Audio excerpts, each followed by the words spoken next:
ভৈৰৱদা সৰস্বতী পূজা বুলি কি ক'ব এতিয়া? আমি সমূহ অসমবাসী ৰাইজলৈ ৰাজধানী থিয়েটাৰ পৰিয়ালবৰ্গৰ তৰফৰ পৰা তৰংগ আৰু মই সৰস্বতী পূজা হিয়াৰ পৰা শুভেচ্ছা জ্ঞাপন কৰিছোঁ। আজি পূজাৰ দিনটোত আশা কৰিছোঁ সকলো ভালে কুশলে থাকক, সকলোৰে দিনবোৰ জয় জয় ময় হওক। এতিয়া আমি দেখাম আমাৰ ৰাজধানী থিয়েটাৰত যিহেতু সৰস্বতী পূজা পালন কৰা হৈছে, ত' কি হৈছে, কি কৰা হৈছে গোটেইখিনি দেখাই আছো।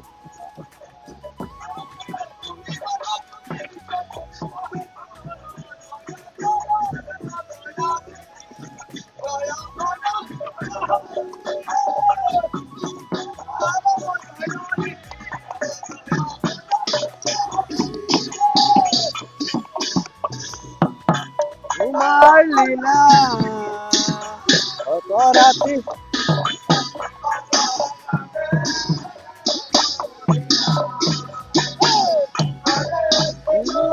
তোমাৰ লীলা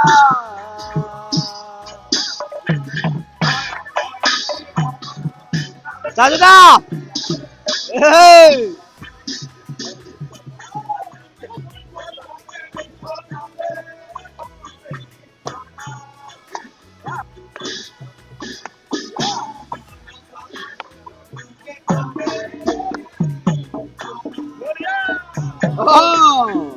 আজি যেহেতু আমাৰ তৃতীয় নিশা তথা বিদায় নিশা, তো আজি সৰস্বতী পূজা উপলক্ষে আমাৰ ৰাজধানী থিয়েটাৰত ধুনীয়াকৈ সৰস্বতী পূজা পালন কৰা হৈছে। তো চাব পাৰে ইয়াতে আমাৰ যিটো থিয়েটাৰৰ প্ৰেক্ষাগৃহতে আমাৰ ধুনীয়াকৈ সৰস্বতী মাৰ মূৰ্তিত পূজা কৰা হৈছে। তো ইয়াতে নাম কীৰ্তন ধৰি আছে সকলোৱে।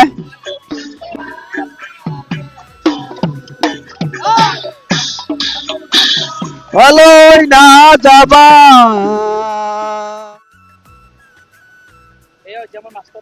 মাষ্টৰ দা দেশ মাষ্টৰ দুটা আছে।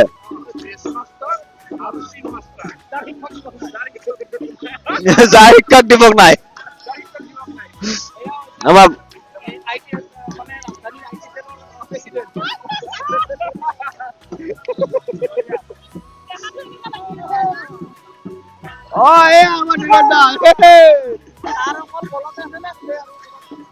আমাৰ অকল বলতে আছে।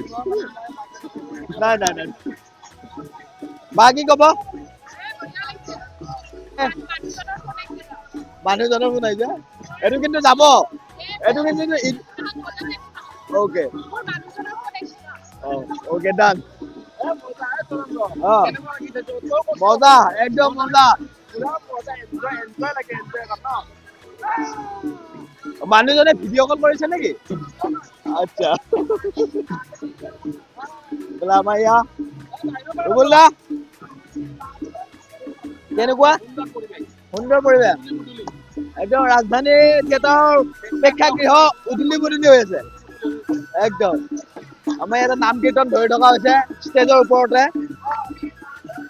আৰু সাজুদাই ইয়াতে লাইভ কৰি আছে। সাজুদা কি কব? বৰ সুন্দৰ ধুনীয়া পূজাৰ পৰিৱেশ, খিচিৰি খাবলৈ আহিব সকলোৱে, সকলোকে নিমন্ত্ৰণ জনাইছো, সকলোকে মাতিলে যে। আৰু সৰস্বতী পূজাৰ শুভেচ্ছা দিছো। আৰু যিসকল বাহিৰত আছে সোনকালে যাওক, স্কুলত কলেজত খিচিৰি শেষ হ'ব, বাহিৰত ঘূৰি থাকিলে খিচিৰি নাপায়, পাৰ্কত খিচিৰি নাপায়, পাৰ্কত আৰু ৰেষ্টুৰেণ্টত খিচিৰি নাপায়।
দি আছে আৰু আমাৰ নামনি গ'লে পাঠিকা বাইদেউ শিখামণি শইকীয়া বাইদেউ ৰাজধানী থিয়েটাৰ পৰিয়ালবৰ্গৰ হৈ আমাৰ সম্পাদক সহমহোদয় এখন ফুলাম গামোচাৰে আদৰণি জনাব সম্ভাষণ জনাব গায়ন বাচিব আমাৰ শিখামণি বাইদেউ এবাৰে ফুলাম গামোচাৰে আদৰণি জনাইছোঁ আমাৰ সম্পাদক পাঠক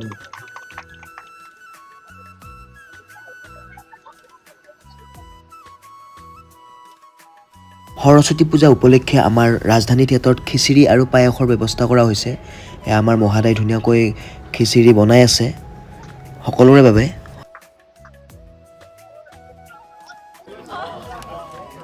কেইবাৰ ল'লা? 4বাৰ, কিন্তু একবাৰো খাব হোৱা নাই। মজা মজা খাই ভাল পোৱা মানুহ খাবই আহিছে। আৰু ইফালে এইটো বগা আপোনাক কি কৈছে জানে হেমাংগ দাই? বকাউৰ বোলে। বকাউৰ আপুনি হেমাংগ দাই কৈছে হয় নেকি? মই এইটো তাৰমানে কি ৰিস্ক লৈছো মই মেনেজমেণ্টে প্ৰথমতে খাৱাৰ কাৰণে মই ৰিস্ক লৈছো কাৰণ যদি কিবা এটা আছে যদি আছে তাৰ আগে মোৰ আৰু এক্টিং ষ্টাফৰ ৰিস্ক মানে মনোজে লগতে খাই লৈছে খানা যদি বেয়া হৈছে নহয় যদি কিবা এটা হৈ যায় ৰাতি শ্ব' আছেতো আমাৰ এক্টিং ষ্টাফৰ হৈ খাদ্যটোৰ প্ৰথম টেষ্ট কৰিছে মনোজে যদি হয় মোৰ হওক কিবা বাকী কাৰো একো ক্ষতি নহওক আৰু মেনেজমেণ্টৰ নহয়। সৰস্বতী পূজা উপলক্ষে আমাৰ ৰাজধানী থিয়েটাৰত কি কৰা হ'ল সকলোখিনি দেখালোঁ। ভিডিঅ'টো বেছি দীঘল নকৰোঁ, ইমানতে সামৰিছোঁ। জয় আই অসম, জয় জুবিন দা।